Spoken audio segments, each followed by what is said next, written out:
पवित्र पवित्र अतिपवित्र प्रभू येशू राजा, धन्यवाद देते माझ्या बाप्पा. मला आपण सांभाळले आतापर्यंत, सुखी निरोगी ठेवून सुखादुखात माझे सहभागी बनलं. धन्यवाद स्तुती करते राजा. मी आपली बडाई बडाई करते माझ्या स्वर्गीय बाप्पा. मान सन्मान गौरव प्रभू येशूला देऊन माझी प्रार्थना उद्धार करत्या प्रभू येशूच्या नावात मागते. आमेन. धन्यवाद देते प्रभू येशूला की माझी इच्छा आहे की मी थोडीशी गवाही द्यावा माझ्या जीवनातली. माझ्या जीवनाची गवाही अशी आहे की मी खूप लहान होते. लहान म्हणजे 7 किंवा 8 वर्षाची असेल तेव्हापासून माझी मोठी जाऊबाई मला सांभाळ करायची. मला एवढा सांभाळ करायचा की त्यांच्या लेकराप्रमाणे मला सांभाळले त्याने. त्या टायमाला माझं लग्न झालं तेव्हा त्यांना 3 मुलं होते आणि मी एक चौथी मुलगी त्यांच्यामध्ये राहायची. आणि माझे भाऊजी परगावी राहायचे, कारण त्यांना ड्युटी होती म्हणून ते काय करायचे, दूर असायचे. आणि मी, माझी अक्का, त्यांचे 3 लेकरं, माझे पती, माझे 2 दीर आणि माझी सासूबाई, जवळजवळ आम्ही 8-10 माणसं होतो घरामध्ये. तर माझ्या जाऊबाईनं एवढाचा सांभाळ करायची. सांगायचं तात्पर्य म्हणजे सद्गुणी स्त्री होती. ते सांगायचं म्हणजे ते लोकाला बोलण्यासाठी ती जाऊ होती माझी. पण मला सांभाळ केलं त्यांनी आईप्रमाणे.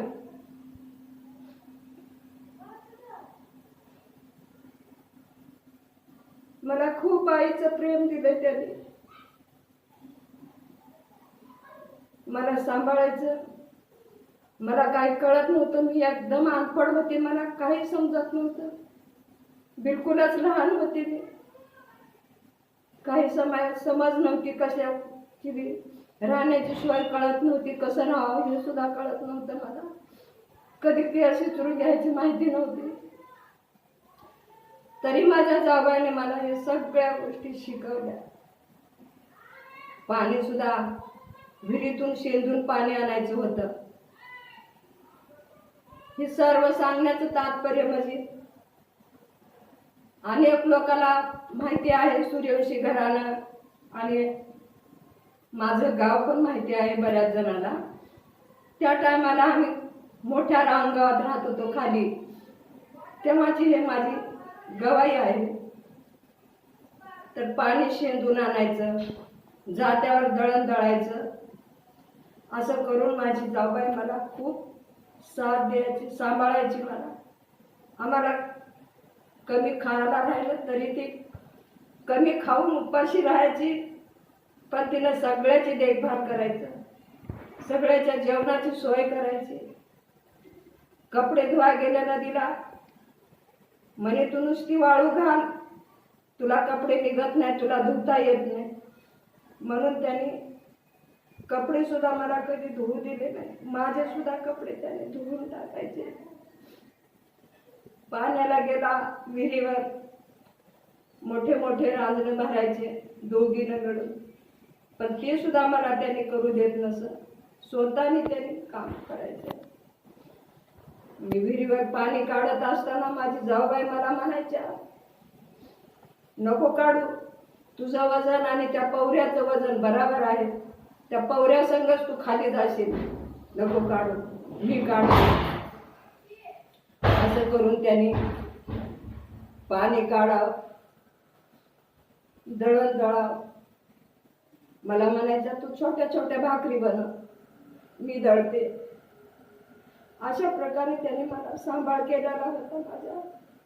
त्यांनी खूप माझ्या अंतःकरणामध्ये खूप खूप त्यांच्या आठवणी आहेत.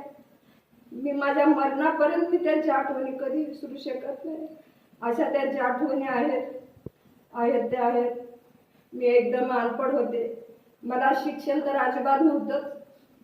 मी खरोखर माझ्या आईवडिलापाशी जन्म झाला पण मी माझ्या हक्कापाशी वाढले. माझ्या हक्काने मला शिक्षण दिलं. मला लिहिता येत नव्हतं, मला वाचता येत नव्हतं, मला क म्हणजे मग असं काहीच कळत नव्हतं. तर माझ्या हक्काने मला शिक्षण दिलं. त्यांचे 3 मुलं आणि त्यांनी खूप माझा सांभाळ केलेला आहे. लहान वयामध्ये त्यांच्यातच सामील होऊन राहायची मी लेकराबरोबरच. त्यांच्या लेकरं म्हणून मला मानलं होतं, त्यांनी मुलगी मानलं होतं, पण त्यांच्याबरोबर मला सांभाळून घ्यायचे.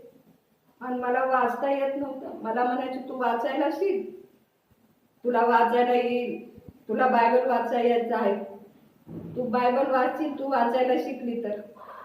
मग त्यांनी मला थोडं थोडं थोडं थोडं पाटीवर लिहून द्यायच्या आणि मी ते वाचत राहायचे. वाचायला यायला लागलं म्हणजे क म ग हे सर्व त्यांनी मला समजून दाखवायच्या आणि परत ते जोडाक्षर करून दाखवायचं. असं करून त्यांनी मला बायबल वाचायला शिकवलं आणि आज मी चांगल्या प्रकारे बायबल वाचते. बायबल वाचून पुन्हा उद्धाराचा अनुभव मी माझ्या हक्कापासून शिकले. माझ्या हक्काने मला प्रार्थना शिकवलं, मला बायबलचं ज्ञान समजून दाखवायचं. उद्धार काय, प्रार्थना काय, आराधना काय, ह्या अशा छोट्या छोट्या गोष्टी सगळ्या मला समजून दाखवायच्या. हे सर्व काही मला त्यांच्याकडून शिक्षण मिळाले आणि मला नेहमी म्हणायच्या तू प्रार्थना करत जा, तू प्रार्थना कर, तुझ्याही लेकराबाळासाठी तू प्रार्थना कर. तू प्रार्थना केली ना तर तुझेही लेकरं चांगली निघतील आणि चांगले होतील. मला जवळ घेऊन हात फिरून आशीर्वाद दिला त्यांनी. तू खूप चांगली होतीस आणि तुझा लेकरं बाळ बी तुझे भरात दयात वाढतील. तू प्रार्थना कर, तू प्रार्थना कर. मला प्रार्थना शिकवले. मला खूप खूप काही त्यांनी शिकवलेले आहे. म्हणून माझ्या हृदयातून माझ्या हक्काच्या आठवणी कधीच विसरणार नाही आणि विसरू बी शकत नाही.